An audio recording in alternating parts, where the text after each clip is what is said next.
Hello friends, मेरा नाम है प्रिंस। आज मैं बताने जा रहा हूँ आपको कि हनुमान चालीसा रिंगटोन में कैसे लगता है। सबसे पहले आपको जाना पड़ेगा प्ले स्टोर ऐप पे और सर्च करना पड़ेगा हनुमान चालीसा।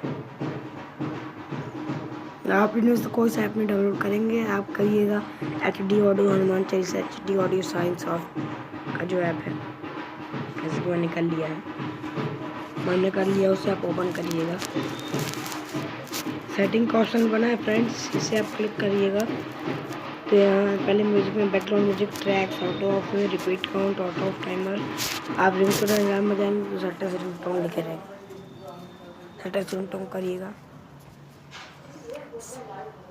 फिर यस कर दीजिएगा। यूनिट टू अलाउ, आपको अलाउ करना पड़ेगा रिंगटोन के लिए। ये अलाउ हो गया, फिर आप रिंगटोन सेट हो जाएगा। अलाउ रिंगटोन सेट हो जाएगा। ये 100% वर्क करता है फ्रेंड्स। Thank you. फिर मिलते हैं अगले वीडियो के साथ। प्लीज़ मुझे सब्सक्राइबर थोड़ी ज़्यादा दें इस बार।